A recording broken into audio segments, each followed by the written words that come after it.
Por ahora, con agua. Y como es viernes, pues en la noche habrá otro tipo de bebida refrescante. Y es viernes de 7 días. Yo le doy la bienvenida también a usted y a Obed Rosas en este día que cerramos la semana. Obed, fue agitadita. Sí, sí, creo yo que más hacia el cierre se agitó. Fue una semana diversa, con distintos temas. Y ciertamente vamos a hablar sobre este libro que, que nos trae buena chismecito, por decirlo así. Es un libro chismoso, pues el Y de Ni venganza ni perdón, de Julio Scherer Ibarra, y de este personaje, Jorge Fernández Menéndez, un periodista nacido en Argentina, que es siempre, pues, derecha, desde Carlos Salinas, cuando estuvo en el Nacional, luego, muy amigo de Calderón, le hizo un libro, dos, uno, presidente electo, creo que sí. sí, de entonces, y trabaja ahora para Ricardo Salinas Pliego. Es alguien que aborrece a López Obrador, a Claudia Sheinbaum, a la Cuarta Transformación. Por eso llama la atención y por eso lo subrayo. ¿Quién es el coautor de este libro junto con el ex consejero jurídico del Ejecutivo Federal, que era su cargo de Julio Scherer Ibarra desde 2018 hasta agosto de 2021? También ese es un mensaje, Obed. No, ciertamente, y quien lea el libro, porque es una conversación en la que mete ahí, editorializa en varias partes Jorge Menéndez, va metiendo ahí varios aspectos, pero el fondo, donde uno, digamos, la carnita, como se dice, termina estando en el relato de Julio Scherer Ibarra, que yo te lo decía, es su versión de los hechos como ocurrieron de acuerdo con él. O sea, Sí, es importante también no confundir a Jorge Fernández Menéndez con el periodista Jorge Meléndez, no, no, nada a que quien, ver. por cierto, le envío yo un abrazo. Está en una situación delicada, hospitalizado, y ojalá que se restablezca pronto y bien. Pero es importante hablar, obviamente, del coautor de Julio Scherer Ibarra, justamente también por las características del personaje que mete en el libro columnas suyas, algunas viejas, Sí, sin sustento, pero bueno, no es un libro que privilegie el rigor. no, no, no. Es, como tú dices, la versión de Julio Scherer Ibarra sobre sobre episodios al interior del gobierno de Andrés Manuel López Obrador, y que obviamente eh, ha causado mucho revuelo, en particular en los círculos de la derecha, Uy, oro porque puro. valida, según ellos, lo que es la cuarta transformación, es el narcogobierno, es el narcopartido, el narcopresidente. No dice Julio Scherer Ibarra No, nada de eso. Lo único es un caso de Carmona, del huachicol fiscal, sí, que, lo mencionan. Y que que no ni siquiera es menciona él, ¿no? nada. Claro, ni siquiera es Julio Scherer Ibarra, es Fernández Menéndez. Menéndez. Entonces, es un libro muy chismoso, muy tramposo, y creo, resume un ajuste de cuentas de Scherer Ibarra, hijo del enorme periodista Julio Scherer García, con Andrés Manuel López Obrador. Lo de Jesús Ramírez Cuevas es accesorio. Sí, le da su llegue a Manuel Bartlett Díaz, A Rocío a Nale. Rocío Nale, También a a Luis a Alcalde. Luisa Alcalde, por supuesto, a la actual presidenta de Morena, a Mario Delgado, pero lo hace Fernández Menéndez. Menéndez, exacto. ¿A quién más A Hugo le...? López A Gatell. Hugo López Gatell, naturalmente, A Álvarez Bulla, que fue la exdirectora del con Acid. CONACYT. Con, sí, también, digamos, al fiscal al ex Alejandro Gers Manero, Manero, pues claro, a Olga Sánchez Cordero y a Adán Augusto López Hernández. también. A cada uno de ellos Adán Augusto López Hernández llega a decir que malísimo como secretario de Gobernación, casi casi da a entender lo mismo con esta Olga Sánchez Cordero, y hay una parte donde dice que prácticamente la refinería solamente se hizo para dársela a esta, a Racional. Rocío, ¿no? Sí. Híjole, no le va bien tampoco a, a Octavio Romero Oropesa. Romero Oropesa, exdirector de Petróleos Mexicanos y actual director del Infonavit. ¿Por qué digo que no le va bien? Porque Julio Scherer Ibarra habla bien de Octavio Romero Oropesa. Muy bien. Entonces, bueno, es un libro que Scherer Ibarra, en el que Scherer Ibarra, además de hacer estas imputaciones a sus compañeros de gabinete, le hace un reclamo a López Obrador, Muy fuerte. que a mí me parece que es uno de los aspectos fundamentales del libro, o que explica el libro. Cuando había acusaciones públicas sobre la corrupción de Julio Scherer Ibarra, tráfico de influencias, de colocar personeros en muchos ámbitos de la administración pública, y ojo, en el Tribunal Federal de Justicia Administrativa, eh, y le preguntaban al presidente López Obrador respondía, le tengo confianza al fiscal. Y el reproche que le hace Scherer Ibarra a López Obrador es que No le haya dicho él también lo no mismo. lo haya defendido. Entonces yo creo que es un libro que pues sí tiene chismes sobre lo que acontecía al interior del gobierno mientras él estuvo. Él estuvo diciembre de 2018, estuvo 2019, Ujú. 2020 y 2021 hasta Septiembre. agosto. Exacto, sí. A finales Hasta de... agosto. 2 años y eh, medio. prácticamente días antes del discurso de Andrés Manuel López Obrador por por su informe presidencial, que ahí también cuenta que le dijo, pero quiero que estés ahí, que en última, y dice él que llegó a última fila, y bla, bla, bla. Todo eso también lo cuenta, Y ¿no? que Jesús Ramírez Cuevas filtró que ya había renunciado. Ah, sí, se lo atribuye a él. Sí, sí, digo, le atribuye a Ramírez Cuevas una capacidad De de manipular a Andrés manipular Manuel. a López Obrador. Entonces, también Scherer Ibarra habla de cómo las situaciones adversas en la economía pues, se las atribuye a López Obrador. Lo describe como inepto, lo describe como alguien que se victimiza y escribe algo que también a mí me llama la atención. Si los gringos fueran por López Obrador, él Estaría muy estaría feo. feliz. ¿Cómo que por qué?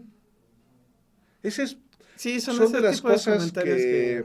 que mire, yo le puedo decir, habla de cómo conoció a López Obrador, 97. 1997, cuando falleció Eberto Castillo, y lo conoció porque al hospital donde falleció Eberto Castillo fue Julio Scherer García, y él como su hijo lo acompañó, y ahí conoció.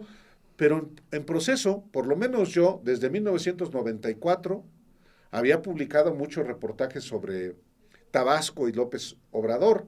90 y como en 96, como presidente del PRD, yo había publicado. Sí, pero entonces Scherer todavía estaba en el PRI. Ah, En el 2000, por ejemplo, no lo cuenta en este lo libro, que te decía, no lo cuenta en no, esa no lo parte. cuenta, pero Julio Scherer Ibarra estaba en el equipo de campaña de Francisco Labastida. Sí, digo, él sido muy, había sido secretario particular del presidente del PRI, De Javier García Paniagua, Javier García Paniagua, el el papá de papá de Omar. Omar García Harfuch, que eso sí lo cuenta en este libro y está muy bien. Hubiera contado de Francisco Labastida. También hubiera estado bueno. Sí, bueno, pero eh, es un libro que trae chismes, trae asuntos que es hoy la Biblia para la derecha, como lo fue el rey del cash. Ah, no, pero eso Está estuvo más o menos bueno. al nivel. Nada más que este es el personaje, pues sí estuvo Claro. dentro, en el corazón del López Obradorismo En realidad desde el 2006. 2005, con el desafuero. Desde el Ah, claro, que 2005. ahí cuenta él que formó Sí, parte de la defensa. sí. Y hay otro libro que también me evoca, un libro político, que es Saldos del Cambio de Alfonso Durazo, que cuenta muchas cosas al interior del foxismo, porque él fue secretario particular De Vicente de Fox. Fox y particularmente detalla, por una parte, la candidatura presidencial de Marta Sagún, esposa de Fox, que se frustró, y dos, cómo se tramó el desafuero también. Y Julio Scherer desde entonces, aquí lo dice, él sabía que estaban haciendo en Los Sí, Pinos que se lo iba para diciendo, ¿no? desaforar a López Obrador, y también eso hizo, Que obviamente, los acercara. que los acercara más. López Obrador era muy pragmático, es muy pragmático en eso. A él le encanta tener información. Pues sí. Y obviamente ahí estableció buena relación con Julio Scherer Ibarra. Entonces es un libro relevante. Sí, y precisamente de las voces, tú lo dices, ciertamente se enfoca, es este reclamo al presidente Andrés Manuel López Obrador. Yo creo que la siguiente otra persona con quien se ensaña o quien centra su atención es con Jesús Ramírez Cuevas, que fue entonces vocero, hoy es el coordinador de asesores de la presidenta Claudia Sheinbaum Pardo. Y de hecho ustedes ayer hablan con Jesús Ramírez Cuevas ¿te parece si vamos a ver esta parte de la entrevista que elegimos? Porque es importante, es uno de los reacciones de los personajes que son involucrados directamente. Por supuesto que nos hubiera interesado platicar también con Andrés Manuel López Obrador, pero ahorita no está localizable. Y ojalá que, como se lo solicitamos, Julio Scherer Ibarra también acceda a hablar. Pero esto es lo que dice Jesús Ramírez Cuevas, ex vocero de Andrés Manuel López Obrador y actual coordinador de asesores de la presidenta Claudia Sheinbaum. Para denostar, acusar y querer construir la imagen de un movimiento corrupto, de un movimiento ligado al narcotráfico, de un movimiento que no es de transformación, sino es de retraso, pues están, digamos, abonando a todas las tesis de la derecha, por un lado, las tesis estadounidenses que hoy están en boga, y que entonces el libro es un libelo, no es un libro de análisis, no es un libro testimonial, es un libelo que pretende manchar el legado de Andrés Manuel López Obrador y hoy del gobierno de la presidenta Claudia Sheinbaum, denostando a la persona, devaluando sus objetivos y poniendo en entredicho su operación. La lógica de las elecciones, la forma de lucha, ahí no hay épica, todos son intereses materiales, es tal como se retrata a sí mismo, cada quien ve lo que quiere ver y pues en mucho retrata el tipo de persona que no es. Entonces pues ahí está retratado a sí mismo el señor don Julio Scherer y el señor Fernández Menéndez. Ahí están su retrato, más que un retrato de un personaje histórico. En varios tramos del libro, en este diálogo de Julio Scherer Ibarra con el periodista Jorge Fernández Menéndez, hay de parte de Julio Scherer Ibarra reproches. Yo digo, el ajuste de cuentas de Julio Scherer Ibarra no es contigo, es con Andrés Manuel López Obrador. Y uno lee en el libro, que yo lo terminé de leer, que además de que era manipulable, por lo que él dice, pues que es ignorante, que es inepto, que es inclusive proclive a la victimización. Dice Julio Scherer que López Obrador hoy sería feliz si los gringos hicieran algo en su contra, porque es lo único que le falta. ¿Es este libro un ajuste de cuentas contigo o es en realidad con Andrés Manuel López Obrador, porque le atribuye la situación económica actual, la falta de electricidad, como lo dice en el propio libro, Jesús? Pues quizá es un ajuste de cuentas con su conciencia por la falta de escrúpulos, ¿no? No, y pues ahí, digamos, de su vínculo personal y de su, pues, hacer venganza o yo qué sé, porque el título tampoco se entiende, pues hacer de eso, pues una justificación de no sé qué, porque no sé a dónde va. Tampoco se reivindica él a sí mismo, o sea, queda como, pues alguien que estuvo ahí, vio y lo está testificando. Aquí lo importante, pienso yo, es a quién le sirve el libro. ¿Para qué es este libro? Tú ves a Jorge Fernández Menéndez, un personaje ligado a Ricardo Salinas Pliego, que ha desplegado una campaña para presentar este libro como nunca se ha visto en los últimos tiempos. Claro, con una estrategia escandalosa, personificada a través de los testimonios en los que habla de mí, pero en la idea de generar una condición que también es una estrategia política de hacer de esto una guerra de lodo, a ver quién termina más hundido, ¿no? Eso es lo que intentan y pretenden.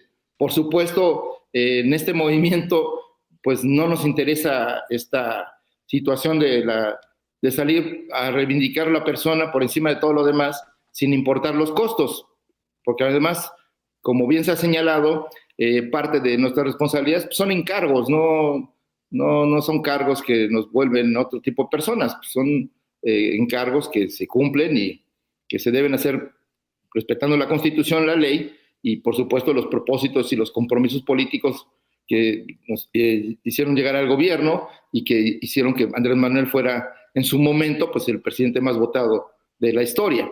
Entonces, creo que pues está muy claro que es un ajuste, pero pues con su conciencia, porque si pensaba todo eso y estuvo ahí, pues es un poco extraño, ¿no?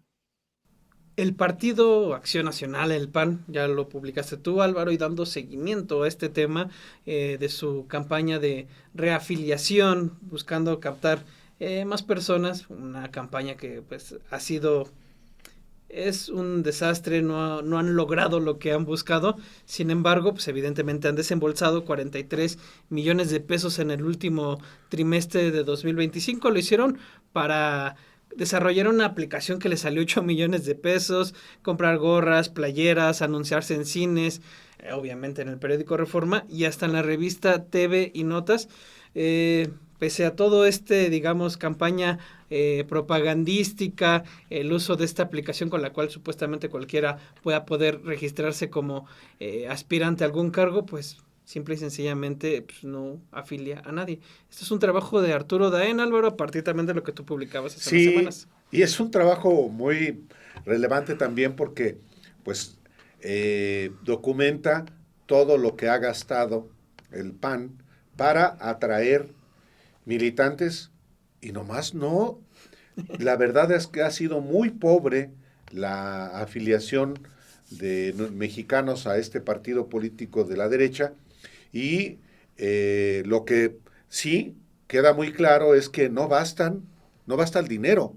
Más de 40 millones solamente con este objetivo, incluyendo una aplicación, una app de 8 millones de pesos.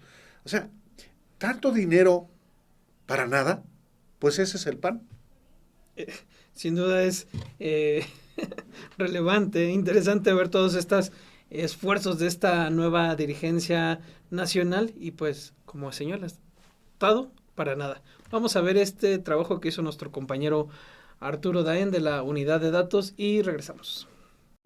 El PAN gastó 57 millones de pesos en su nuevo diseño, en gorras, playeras y hasta en anuncios en la revista TV y Novelas, pero aún así no logra levantar. Con todo y ese gasto millonario, la militancia del PAN apenas creció 1% desde octubre. En la plataforma de transparencia ubicamos un contrato de 8 millones de pesos que firmó el PAN con la empresa Servicios Tecnológicos y de Software La Angostura, para que les hiciera una aplicación de registro de militantes, y un sistema de validación en el que, por cierto, se habla de que el PAN recopilaría datos biométricos de quien quisiera afiliarse con ellos. Además, el PAN le pagó 3.5 millones a Cinépolis para que transmitiera sus spots antes de que empezaran las películas, 500,000 pesos al periódico Reforma para que difundiera su propaganda y 530,000 a Televisa para que salieran anuncios del PAN en 4 ediciones de la revista TV y Novelas. El gasto también incluyó 5 millones de pesos para la compra de 90 pantallas LED con las que se muestran anuncios panistas en las calles y 23 millones de pesos con los que el PAN compró 155,000 playeras azules y blancas, 198,000 gorras, 400,000 bolsas y 75,000 banderas. A esto se suma que Acción Nacional y su dirigente Jorge Romero gastaron en los últimos 3 meses 8 millones de pesos en anuncios en redes, para tratar de que los vean más en Facebook e Instagram.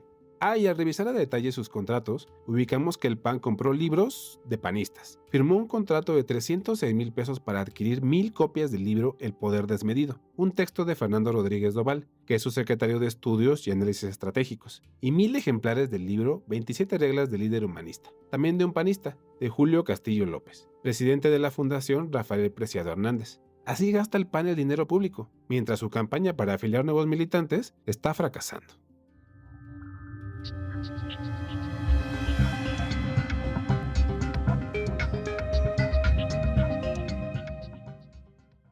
Pero las cosas en el PRI tampoco están tan mejor, digámoslo de esta manera, no está más mejor que en el PAN, diría alguien.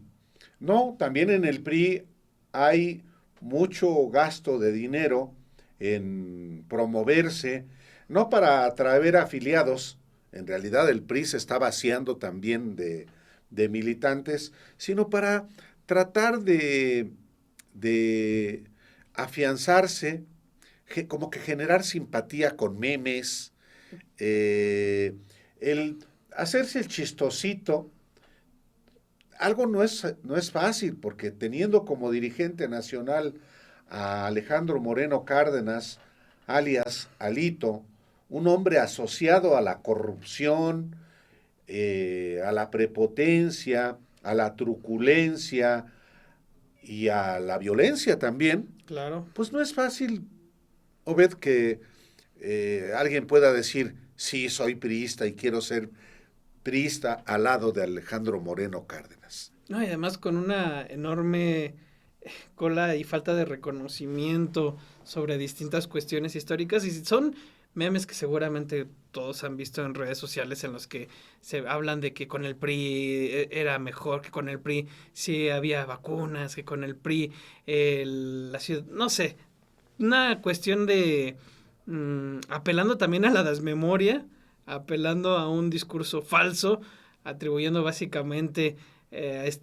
al otrora partidazo como los mejores momentos por los que pasó México. Ciertamente estamos hablando de que dedican al menos 15,000 pesos diarios para difusión de este tipo de imágenes, y como dices, con un dirigente como el que es, con un partido con la historia que tiene, que no se ha sabido reinventar, y de hecho hoy tienes al PRI prácticamente a un paso de la extinción. Diría, ¿qué buscará el PRI con esto? ¿Más afiliados? No, estar en la conversación, tal vez. Bueno, no hay que perder de vista que invierte estos millones de pesos en Instagram y en Facebook. En Facebook le va a un sector ya mayor. Mediana edad, sí. Que quizás sea un sector que alguna partecita pueda recuperar, ¿no? Exacto. 1, 2, le destina a Instagram. Instagram es sí hoy un escaparate para jóvenes. Exacto. Entonces, puede ser que ahí, con el discurso que maneja de que es un fracaso la 4T, y hay jóvenes que no vivieron el PRI. Sí, que no nacieron, pues nacieron con Fox, Calderón. Por ejemplo, pero sí vivieron Peña. Exacto. Tampoco es sencillo, porque no es tan lejano el peñismo. El peñismo es de 2008. Jóvenes que hoy son veinteañeros, sí se acuerdan del peñismo y todo lo que está asociado a la corrupción. Entonces, pues es una apuesta a la desmemoria. A la desmemoria, efectivamente, y bueno, pues ya veremos, pero el dato es que, o los datos que nuestra compañera Montserrat Antúnez presenta a usted sobre lo que gasta el PRI en estas campañas, en estos anuncios, que son memes, en la mayoría, pues es relevante. Vamos a ver este trabajo que prepara Montserrat Antúnez y regresamos. De enero de 2025 al 2 de febrero de 2026, el Partido Revolucionario Institucional y su dirigente Alejandro Moreno Cárdenas gastaron en conjunto más de 6 millones de pesos en la difusión de anuncios, memes e imágenes creadas con inteligencia artificial a través de Facebook e Instagram. es decir, destinaron en promedio 15,500 pesos diarios en la difusión de estos mensajes. El gasto en las redes personales de Alejandro Alito Moreno superó el de las cuentas oficiales del PRI. El desglose de los gastos muestra que el PRI destinó un estimado de 2,814,346 pesos a 207 publicaciones, mientras que Moreno Cárdenas gastó al menos 3,339,402 pesos en 196 anuncios en el mismo periodo, de acuerdo con datos de la Biblioteca de Anuncios de Meta. Sus mensajes se centraron en generar nostalgia por una supuesta época de mejores finanzas, estabilidad y seguridad bajo gobiernos priistas que contrastan con la administración actual de Morena. Para ello, utilizan frases como "el PRI sí resuelve" y "el PRI sí sabía gobernar". Esta intensa inversión publicitaria se da en el momento más crítico de la historia del PRI. En solo 4 años, el partido perdió el 79% de su militancia y ha perdido 11 gubernaturas entre 2021 y 2025 bajo la dirigencia de Alito Moreno Cárdenas. La estrategia de comunicación del PRI en 2025 se enfocó en denostar a Morena, con imágenes de perros caricaturizados y memes que piden el regreso del PRI al poder.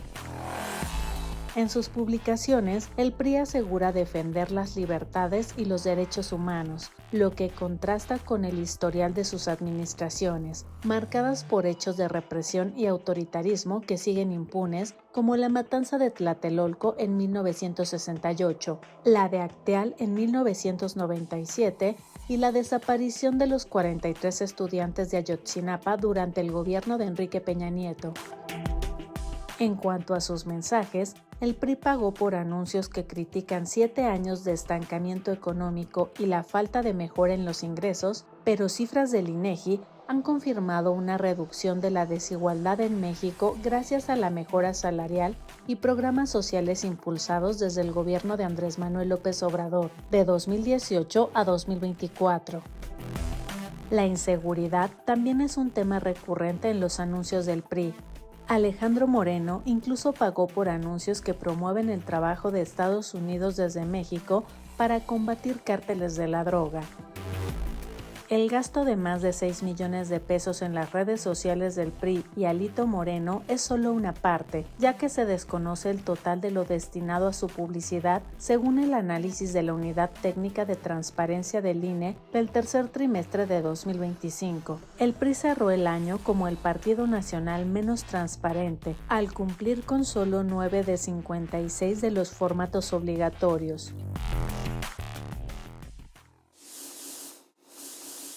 Sí.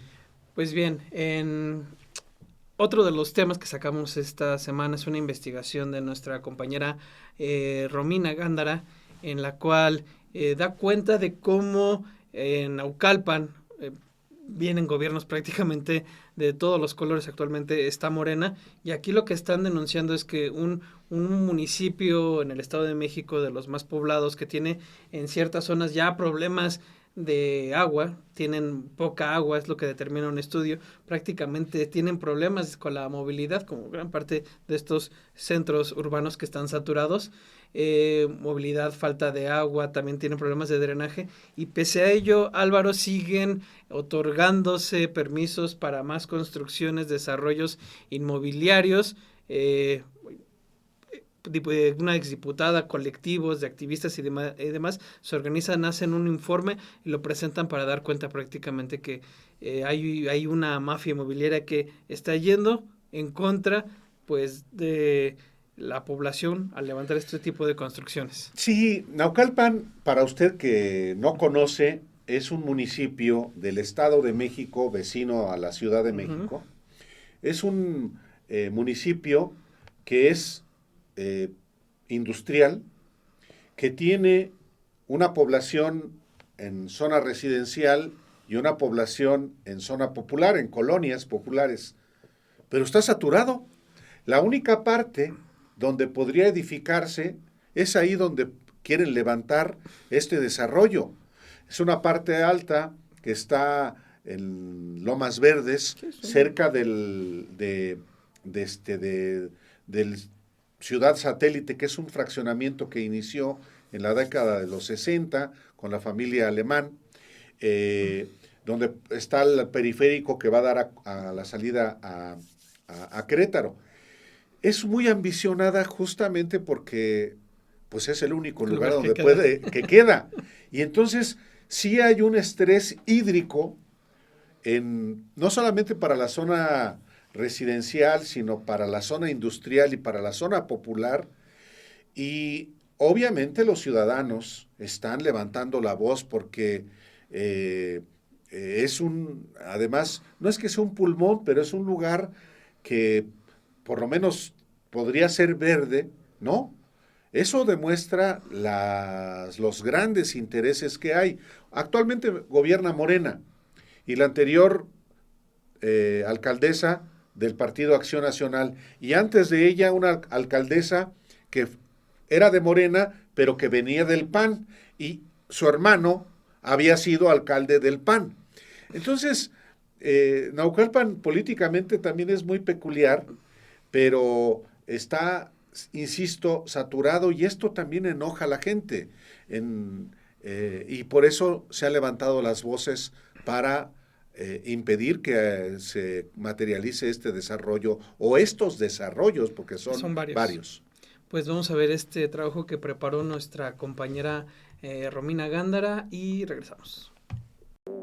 Activistas y vecinos de Naucalpan denunciaron que pese a la crisis hídrica, la saturación vial y los severos problemas de drenaje que enfrenta el municipio, se siguen autorizando miles de nuevas viviendas. Señalaron que aunque hubo un cambio de gobierno y actualmente Morena gobierna el municipio, continúan los desarrollos inmobiliarios aun cuando ya no hay agua suficiente y la infraestructura urbana está rebasada. Naucalpan depende del sistema Cutzamala, actualmente en crisis, y además se encuentra en veda hídrica desde 1957. Sin embargo, se siguen otorgando permisos de construcción, principalmente en zonas como Lomas Verdes y Satélite. Mientras colonias completas pasan semanas sin agua, denunciaron habitantes agrupados en el colectivo Voces del Pueblo, el Movimiento Nacional de Organizaciones en Defensa de la 4T y habitantes organizados de Naucalpan de Juárez.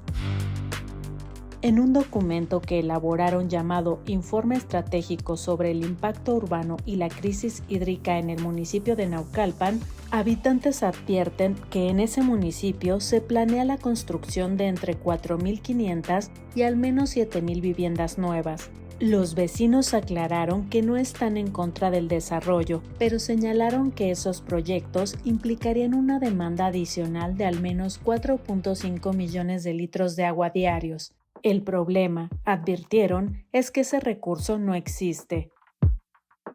Esther Tapia, activista y abogada que acompaña a vecinos afectados, explicó en entrevista con Sin embargo cómo ha sido el deterioro en el suministro de agua en distintas colonias, donde, aunque el acceso al agua se presume como un derecho, en la práctica no se garantiza. María de Los Ángeles Huerta, exdiputada federal de Morena e integrante de los colectivos ciudadanos, explicó que anteriormente habían logrado frenar el avance de grandes desarrollos inmobiliarios, pero que esa posibilidad prácticamente desapareció en los últimos años. La activista denunció que ninguna autoridad ha puesto orden en frenar los permisos para el crecimiento acelerado, pues dijo que uno de los principales problemas que permiten a las autoridades de los 3 niveles echarse la bolita unos a otros es la fragmentación de competencias entre los distintos niveles de gobierno. Dicha dinámica, dijo, ha generado un vacío de autoridad que ha permitido el crecimiento urbano desmedido sin que ninguna instancia asuma plenamente la responsabilidad. El problema que tenemos es que por muchos años, desde hace más o menos 20 años o más, los ciudadanos organizados en diferentes pues colectivos ciudadanos habíamos logrado detener este ingreso, digamos, de lo que a lo mejor se puede llamar una especie de cártel inmobiliario, en donde se ocupan las tierras y la gente, ¿no? Las grandes inmobiliarias construyen edificios de 20 y 30 pisos y muchos, etcétera. Y lo habíamos logrado detener. Aquí hubo un tema de un lugar que se llama El Cerrito, que estábamos protegiendo ese cerro porque ahí lo querían invadir, y lo habíamos logrado hacer, y desafortunadamente a partir del final del trienio anterior y este que corre, donde por cierto gobierna Morena, no ha habido posibilidades ya de detener nada. En Naucalpan ya no hay agua. La mayoría de, yo fui diputada federal por el Distrito 24. Ahora, por cierto, hay uno que fue ex presidente municipal del PAN 2 veces, entró por la vía de El Verde a ser diputado federal de Morena, bueno, de Morena, porque él es panista, ¿no? En el mismo distrito donde yo estaba. Y en ese distrito es la zona popular de Naucalpan, ¿no? Digamos que Naucalpan se divide en dos zonas. En la zona popular es donde están recibiendo ya agua por tandeo. Ya no hay suficiente agua, no la hay. De hecho, como lo acabas de decir, desde 1957 ya hay una restricción, pero ahora con lo del tema del Cutzamala se restringió más. Y a pesar de eso, hay más de 12 proyectos. Nosotros sistematizamos 9, pero ayer una abogada me dijo que había 3 más de 1,000 viviendas más. Estamos hablando de casi, puede ser, porque tampoco está tan claro. Hemos pedido muchas veces los datos más claros, y hay como una cosa ahí medio nebulosa, pero básicamente 10,000 viviendas o más construidas y en construcción. La saturación en la movilidad y es absoluta. Tú quieres caminar 1 kilómetro por una avenida que se llama Lomas Verdes y podrías hacer hasta 1 hora de bajar de Lomas Verdes al periférico, por ejemplo, ¿no? En esta zona podrías hacer 1 hora. La vialidad está totalmente, la Universidad del Valle de México, de Lomas Verdes, que está arriba, bajas por ahí. Entonces, la vialidad está saturada, no hay agua y las construcciones siguen de una manera brutal. Aquí hay una gran violación a los usos de suelo, pero esto lo han hecho todas las autoridades, no nada más esta administración, todas. Pero ¿cuál es el problema?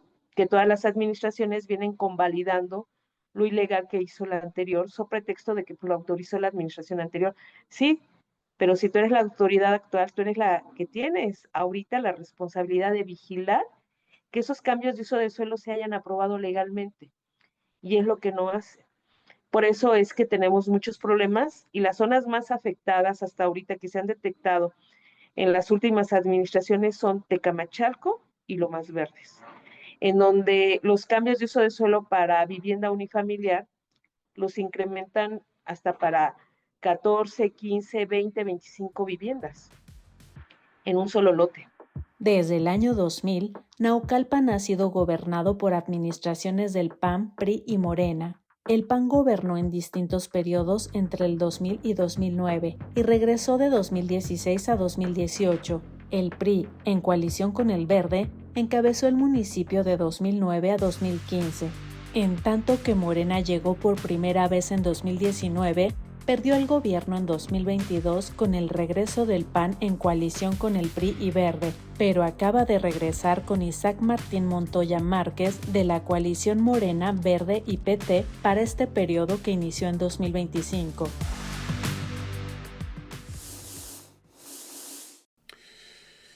Híjole, uno ve las balas, uno ve las armas que disparan esas balas, y uno dice, ¿quién puede comprar armas? Pues quien tiene dinero. Claro. ¿Y para qué compra esas armas? Obviamente para defenderse. ¿De quién? Pues de sus adversarios. ¿Quiénes pueden ser sus adversarios? Pues la justicia, los agentes de la ley u otros criminales. Claro. Y lamentablemente a México han estado llegando desde hace muchos años estos fusiles Barrett calibre 50, que se le conoce como los matapolicías, pero que matan a todo tipo de personas, y que pues es un tema que hemos abordado también aquí en Sin embargo, Este también es un trabajo de nuestra compañera Romina Gándara sobre cómo una de cada dos Barrett calibre 50 vendidas en Estados Unidos llegan a los grupos criminales en México. Es una estimación de un reporte que hace una organización que se llama, bueno, que van, me piden, manifiestan y desde tiempo atrás están luchando para frenar el tráfico de armas de Estados Unidos a México, que se dejen de vender rifles de asalto en Estados Unidos y que se deje de vender ese tipo de armamentos. Ellos sacan cálculos a partir del decomiso y los datos que han podido obtener de qué nivel es el tráfico de armas. Señalan, explican Álvaro, que realmente el mercado de barres no es como que sea un mercado amplio, Masivo. masivo. Es un mercado, dicen, muy acotado. De ese mercado que es acotado, una parte va a la milicia estadounidense. O sea, Sí, digamos, son armas de exacto. guerra. Y la otra parte va al mercado civil estadounidense. De esa parte que va al mercado civil estadounidense, la mitad termina en manos del crimen organizado. Es por eso que ellos estiman que evidentemente la fotografía, las estadísticas que tienen sobre el nivel de tráfico de armas de este armamento es mucho menor al que es real. Ahora, se los decía ayer Pérez Ricard, Carlos Pérez Ricard, es básicamente una bazooka que dispara este tipo de armas. Recordemos que este armamento fue el que utilizaron para intentar contra Omar García Harfuch sobre Paseo de la Reforma. Efectivamente, y es el armamento, parte del armamento que exhibieron los narcotraficantes del cártel de Sinaloa en el Culiacanazo de 2019. Exactamente. Es decir, ¿quiénes tienen ese armamento? Pues los criminales. Es un reportaje bastante interesante de nuestra compañera Romina Gándara. Los dejamos con él y volvemos.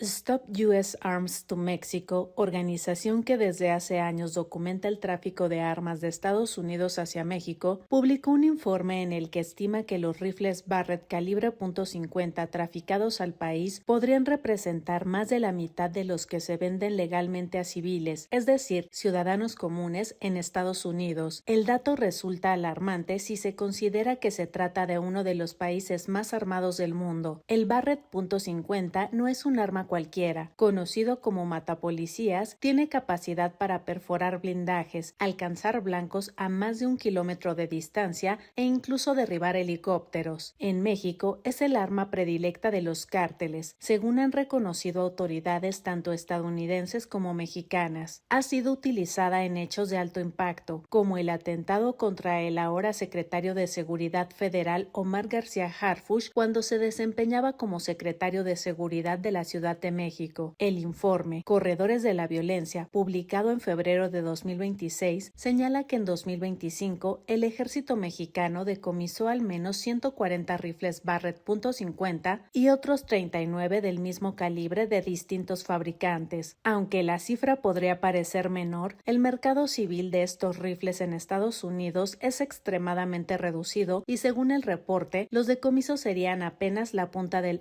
iceberg. John Lindsay Polland, coordinador de Stop US Arms to Mexico, señaló que a México podrían traficarse más de 1,700 rifles Barrett .50 al año. En entrevista con Sin embargo, explicó la lógica de esa estimación y el cálculo que los llevó a concluir que las armas que llegan al país representarían más de la mitad de las disponibles para el mercado civil estadounidense. Pues primero hay que entender que el rifle de calibre 50 que produce la empresa Barrett es un rifle muy especializado. Es un rifle muy grande, tiene una bala también muy grande eh, y no es normal ni siquiera en Estados Unidos, porque como dices, puedes derribar un helicóptero, como han hecho el cartel de Nueva Generación Jalisco. En México puede tirar a un blanco y penetrar cosas blindadas hasta 2 kilómetros de distancia. Entonces, el mercado civil en Estados Unidos para esos rifles de calibre 50 es muy pequeño Y la empresa que produce el Barrett solo produce alrededor de 6,000 rifles de ese tipo por año. Y la mitad de eso se va para policías y militares de distintos países. Sedena, el ejército mexicano, confiscó 140 de esos Barretts el año pasado. Y tenemos que reconocer que el número de armas de cualquier tipo confiscados es solamente una pequeña porción del total de armas traficadas de Estados Unidos a México. Entonces, si podemos pensar que si esas armas son como el resto de las armas, es decir, Sedena confiscó un poco más de 10,000 armas el año pasado.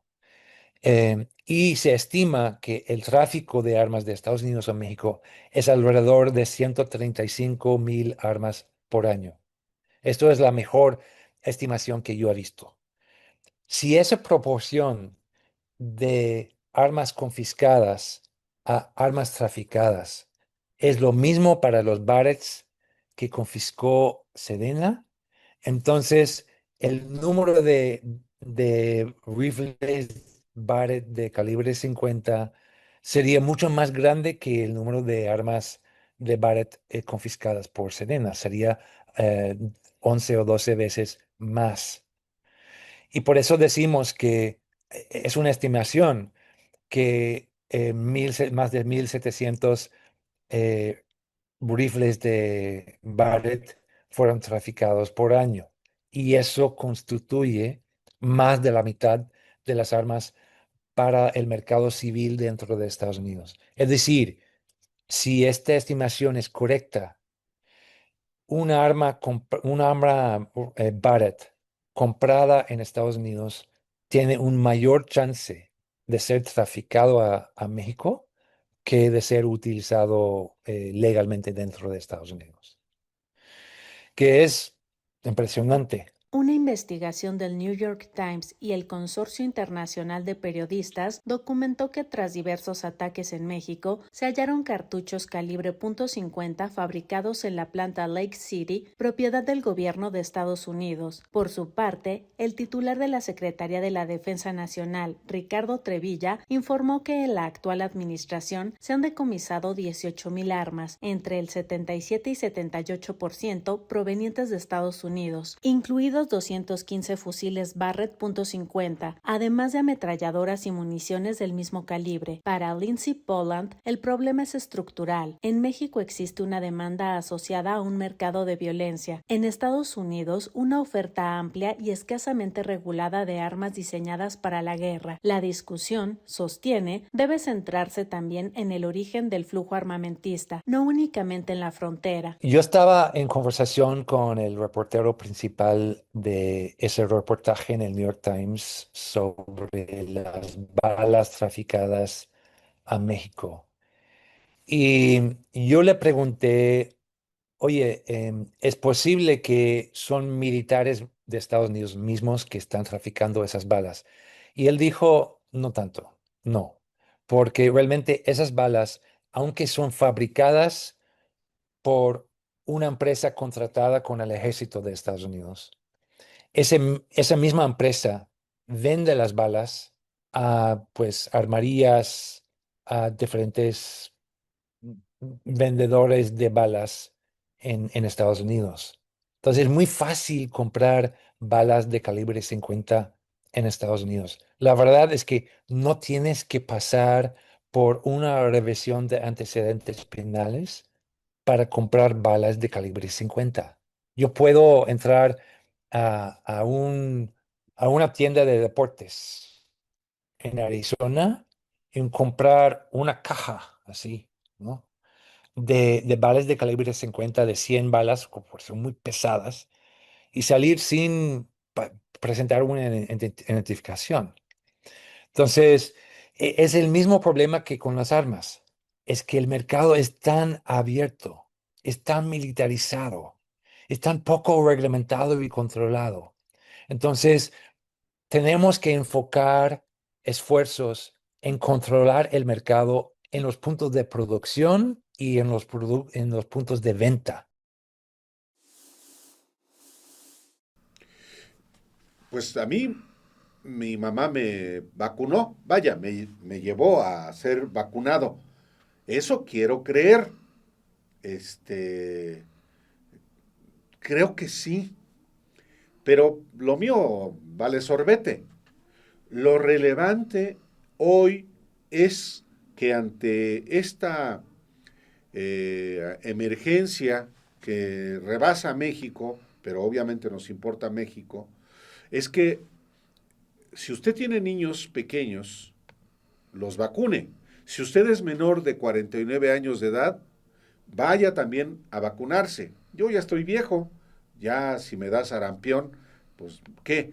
Pero sí es muy importante el tema del sarampión y lamentablemente, como aquí ya en otro momento hemos documentado con trabajos de los compañeros de Sin embargo, que cómo llegó el sarampión a México por la frontera norte, por Chihuahua.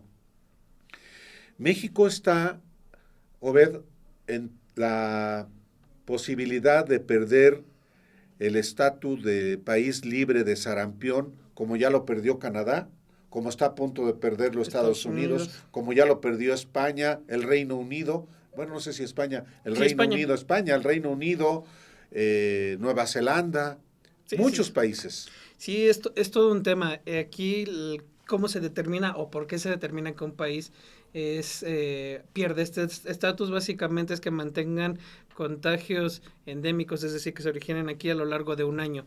México, ya lo había explicado el secretario de Salud, David Kersenovich, habían pedido una prórroga de 12 meses, así como Estados Unidos había pedido una prórroga de 2 meses, de otros 2 meses, para controlar los brotes. Sí, funciona bastante la vacunación. Los distintos estudios que había visto en Chihuahua, cuando tenían un repunte, metieron campañas de vacunación, ¡pum!, se ve ahí la grafiquita, cómo se viene hacia abajo. El riesgo existe, que básicamente es alertar de que sigue habiendo contagios. Las Américas como región ya perdieron ese estatus. México lo tenía desde 2016, Álvaro. Sí. Entonces es muy, muy importante. Yo ya me vacuné ayer. Igual mis hijos y mi esposa estamos vacunados. Sí. Entonces excelente. No nos cuesta nada.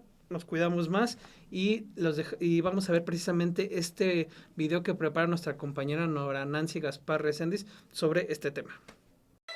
México está a punto de unirse a la lista de países que perdieron su estatus de libres de la pandemia de sarampión, como Canadá, Armenia, España, Reino Unido, Austria, Azerbaiyán y Uzbekistán, luego de que hasta este 10 de febrero en el territorio nacional se tenían confirmados 9.074 casos y 28 muertes por complicaciones asociadas al mismo virus, según datos de la Secretaría de Salud. Luego de casi 10 años de permanecer como un país libre de sarampión, México enfrenta una fuerte contingencia de salud por esta infección. Según parámetros de la Organización Mundial de la Salud, el estado de sarampión endémico en un país se establece cuando existe una misma cadena de transmisión de manera continua durante un periodo igual o superior a 12 meses. Ante el creciente número de casos en el continente a finales de 2025, la Organización Panamericana de la Salud anunció que América, la primera región del mundo en eliminar el sarampión en 2 ocasiones, perdió de manera general ese estatus luego de que el virus ha circulado al menos 12 meses en Canadá, lo que también provocó que de manera particular este país perdiera su certificación como país libre de sarampión.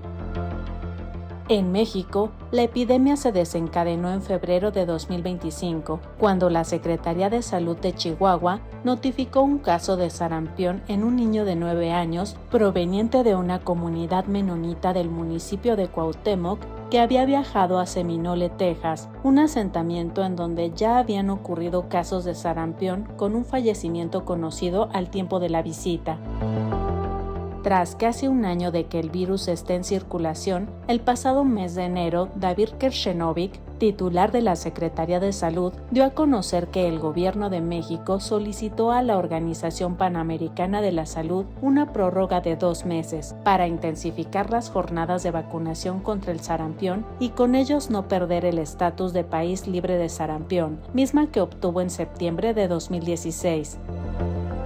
Este miércoles 11 de febrero, la presidenta de México, Claudia Sheinbaum, hizo un llamado a la población mexicana a mantener la calma ante la epidemia de sarampión por la que el país atraviesa, asegurando que su gobierno cuenta con 28 millones de vacunas contra este virus. Pese a su alto riesgo de contagio, puede prevenirse con vacunación, por lo que instó a llevar a menores de entre 6 meses y 12 años de edad a vacunarse, así como a personas de entre 13 y 49 años de edad que no estén vacunadas o que tengan el esquema incompleto.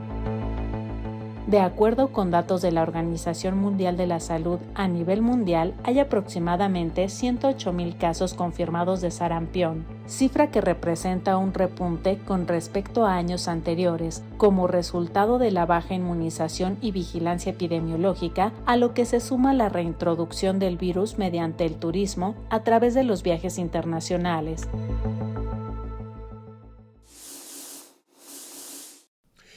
Los archivos de Jeffrey Epstein, este pedófilo que supuestamente se suicidó mientras estaba preso en Nueva York, han tenido un impacto brutal no solo en Estados Unidos, todavía no alcanzan como deberían, creo yo, a Donald Trump y a otros personajes de las élites estadounidenses, pero sí también han impactado a personajes de otros países del mundo que pues tuvieron tratos con este personaje Obed, que ha habido renuncias ya, investigaciones en otros países del mundo a partir de que el Departamento de Justicia ha dado a conocer, ha puesto a la difusión los archivos de Jeffrey Epstein. Sí, por ejemplo, toda la realeza noruega está vuelta a cabeza porque la que es la heredera al trono tenía una amistad, salió en las imágenes. Para ella ha significado un escándalo político. Jack Lang, que es un exministro francés, ya igual su cabeza empezaron a rodar el tema de también en el propio Estados Unidos, que tienen a el secretario de Comercio de Estados Unidos, Howard Lutnick, ahí que primero no lo conocía y después, bueno, sí, tuvimos ahí esta relación. En Portugal, por ejemplo, en algún documental de Netflix llegaron a manejar que en una instancia allá en Portugal se abusaba de niños y establecían una relación con Jeffrey Epstein. Se ha vuelto a abrir este tema.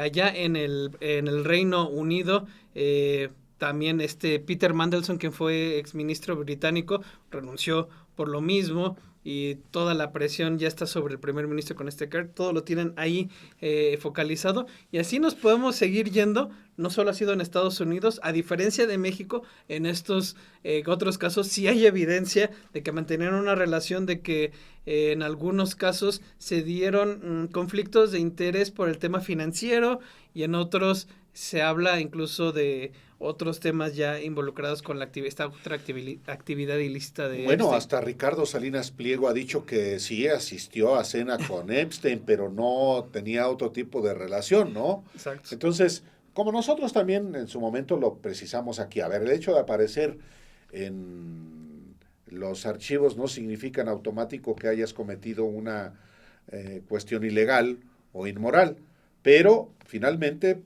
sí ha estado sujeto al escrutinio. Y bueno, este trabajo se lo dejamos a usted para que lo vea. Es un trabajo de Nora Gaspar Reséndiz sobre estos impactos de los archivos Epstein en el mundo. Políticos y millonarios de todo el mundo están cayendo tras la publicación de los documentos que los vinculan con Jeffrey Epstein, uno de los pedófilos más grandes de la historia moderna. Nombres como Mehmet Marit, princesa heredera al trono de Noruega, Peter Mandelson, exministro británico, Nicole Junkermann, una investigadora tecnológica, son solo algunos de los que se pueden hallar en dichos documentos. Tras darse a conocer otra parte de los expedientes que integran el caso Jeffrey Epstein, los reflectores apuntaron a la futura reina de Noruega, con quien el delincuente sexual confeso mantenía una gran cercanía, como lo evidencian las decenas de correos electrónicos que ambos intercambiaron, incluso uno que incluye una fotografía en bikini de la heredera a la corona noruega. Peter Mandelson, exministro británico, también sostenía una estrecha amistad con Epstein, a quien el funcionario británico consideraba su mejor amigo, así lo revelaron los archivos del caso publicados por el Departamento de Justicia de Estados Unidos, en los que se puede corroborar que Mandelson había compartido información sensible con Epstein, mientras se desempeñaba como ministro, hechos que ya hicieron rodar varias cabezas de funcionarios británicos y por los cuales están exigiendo la renuncia de Keir Starmer, primer ministro del Reino Unido.